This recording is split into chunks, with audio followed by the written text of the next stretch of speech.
Letrification, LLC, where he is consulting with lots of companies, including Frank Stronach's new Magna e-car dealer. At GM over 35 years, he was the systems architect responsible for the creation of the Volt, but he was also the chief engineer of propulsion systems for GM's EV1, which now appears to have been decades ahead of the rest of the world, for which GM was severely punished. But we are very happy to have him on this panel. Incredibly knowledgeable man. Please welcome Jon Bereisa.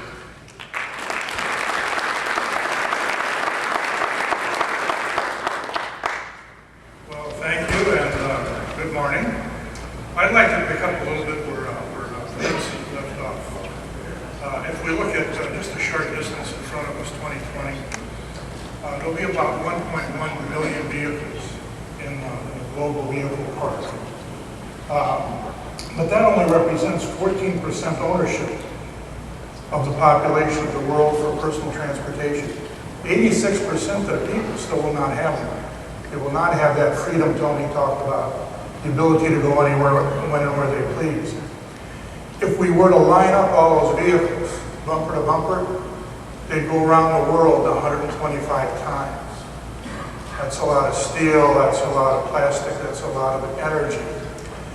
And speaking of energy, that would be the equivalent every day, if we accept this 40 miles as a good number, of 4 trillion metric tons being moved 20 miles one way, 20 miles the other, usually with a lot of energy and efficiency. Think about that. We're moving a mountain range back and forth every day without thinking about it. So with that, maybe let me back up here. I'm going to focus purely on the battery electric vehicle here in this discussion. And we've heard this before, you know, they're here to stay. You saw from Tony some of the early origins and you know, the early successes. And fundamentally, you know, technology obsolescence. But there were a lot of restarts, a lot of retries after that obsolescence. They really began with the moonshot, the moon program. First digital motor control theories, the first IGBT power switches later on in '96, and compact high-speed motors. I mean, when the EV1 was done, none of that existed. So really, technology has been in this catch-up mode ever since the early 1900s. Pretty long time to catch up. And every time there were these proclamations of doom and gloom, gasoline prices through the roof and all the rest of that. In those other years down there, it never really did happen. But the world's different today. If we look back to a little bit about lessons learned in 1996 and the 1990s, we have the EV1 there from General Motors at the top. We have Toyota's RAV4, small SUV, electric in the center, a Chrysler Epic, a Honda EV Plus there on the right, and the Ford Ranger electrified pickup truck. We're talking now, you know, the 1990s. These all started out with lead-acid batteries, believe it or not.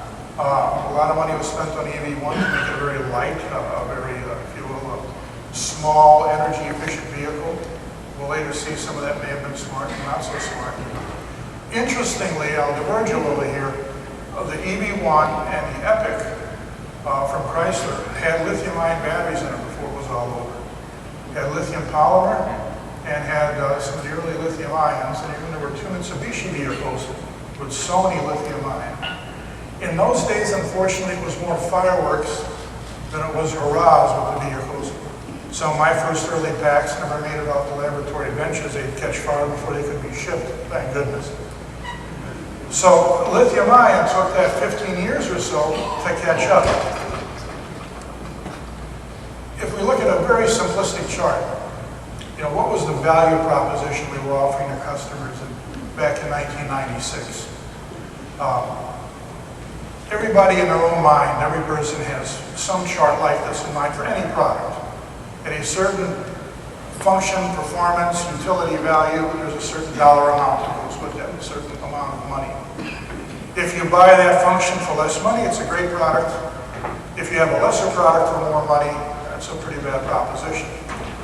So what we wound up offering the customers in those days, those of us, you know, we were technology geeks, it all worked well, but we had a range problem, and the battery batteries, I mean, the EV1 was a 40% mass fraction of the total vehicle mass in batteries.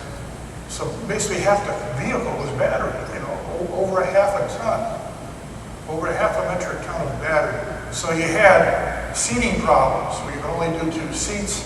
There wasn't a lot of utility for cargo or anything like that. We had a hard time getting 95 percentile people to fit in the car. But we had great aerodynamics because we needed them because the batteries were not that energy efficient in those days.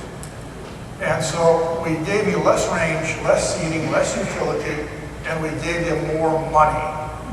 Now, if you're an early adopter, that's no problem. All early adopters start with some compromises, but that's not a mass market solution. So the next technology we had there that was viable in those days was nickel metal hydride batteries. So we made up that range, almost all of it. You can see that arrow ticking up there at the lower right. But boy, did we go to the right in the way of money. I mean, these were $30,000, $40,000 battery packs. And there was nothing we could do about that. You see battery grade nickel and the constituents of the hydride, chromium, vanadium, cobalt, all these very expensive materials gave us a materials floor. No matter what volume you went at, no matter how much you would produce, you could not die below that materials floor. The nickel metal hydride did succeed. In the hybrid arena, where we only needed small batteries, power batteries, energy-wise maybe 1 or 2 kilowatt hours, that was affordable, but not the amount of energy we needed for battery electrics. And let's take a look at the market that we gave this value proposition to. Well, if you look at the center there, we have $20 oil. In fact, I remember down to 18. I remember pundits saying that, you know, anything over 28 was never going to happen. Any conferences like that. And heck, we had, you know, nationally 90-cent gas. And we loved high-performance vehicles, bigger cars, SUVs, larger engines, better 0 to 60 times, more acceleration. And that was dragging us in the negative direction. More mass, more vehicle, harder to move, given the amount of energy you have in batteries. The one thing we had going for us was, you know, vehicle emissions was pretty well entrenched in the U.S. Certainly started out in California way before that. But it begat this California zero emission vehicle mandate. In my personal opinion, well intended, but you can't punish companies into producing something and selling something that somebody may not buy. So it really created more in the negative direction, as I portrayed there, than in the positive direction. And, you know, global warming and Al Gore were, you know, that was, you know, media jokes and basically just a swirling, take an opinion and you could find one. And it was really nowhere, there's no discussion of things like EV infrastructure, energy security. It was not even, you know, even though we had the first Gulf War in that period of time, it was not really talked about or considered by people in the marketplace. And certainly there was very little outside of California and a little bit of Arizona, very little customer awareness of the thing called an EV. But look at this. My goodness, what a difference, you know, some 15 or more years make. All of a sudden we have lots of things in the Pro EV area. Starting there with, over on the left, the biggest arrow, $100 oil and up, and $4 gas and up. Boy, big difference.